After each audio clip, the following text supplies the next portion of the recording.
There's no way I can sit here and say, oh yeah, every day that alarm clock goes off and I'm like, oh yeah, let's rock and roll. Certainly that's not the case. It's also certainly not the case that every day I'm like, oh God, not again. No, I'd say most of the time the alarm clock goes off and I don't think a bunch. Like when my alarm clock goes off, I don't think a bunch. I don't debate with myself. I'm not negotiating. I just, the thing goes off and I'm doing what I'm supposed to do. Sort of robotic. Now, this much I can say. When you go and work out, you're going to feel better.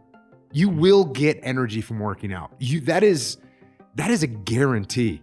If you go work out, you're going to feel better. If you go break a sweat, you're going to feel better. You're going to get more energy from it.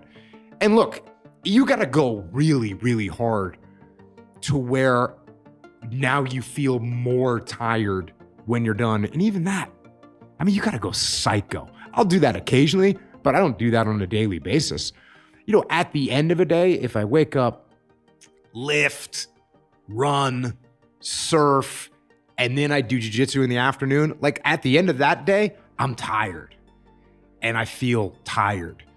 But normal day, working out just makes you feel better. It definitely gives me energy. I think it's a very important point because one of the things that we are learning from circadian biology, you know, time of day effects and sunlight and all that stuff one of them is this notion of waking up early and getting physical early in the day. And I suppose if we were to just throw one blanket rule on the table to encompass the broadest number of themes, it's that once every 24 hours, we each and all get a big increase in this release of the hormone cortisol, which everyone says, oh, cortisol, it's terrible. You know, it's going to burn you out, adrenal burnout, all that stuff.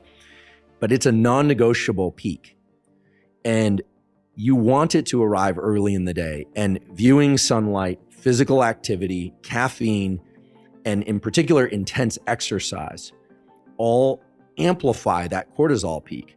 In fact, I think the numbers I'm seeing is just sunlight viewing gives you a 50% increase in that cortisol. Exercise on top of that, another 50 to 75% increase. So this huge release in this hormone that everyone thinks is terrible, but actually sets this huge wave in motion for the rest of the day, which gives you more energy, higher levels of immune function, more focus, et cetera, and does indeed, as you mentioned in your example of your daily life, sets a timer so that about 14 to 16 hours later, you're sleepy, which is what you want 14 to 16 hours later, unless of course you're running vampire shifts in the military or you're on shift work, but most people aren't, of course.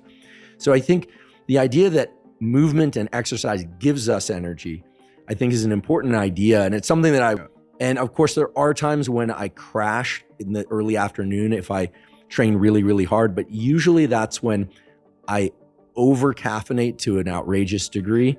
And then I don't nourish after, or I overnourish. So this is the other thing, that eating, the whole rest and digesting, the digest word in there is it's there for a reason, which is that when we eat a really big meal, we actually need to slow down. I think the data essentially say that having a regular meal schedule that allows you to sleep well at night, whatever that means for you, and that allows you to be active and focused when you need to be active and focused, that's the ideal schedule.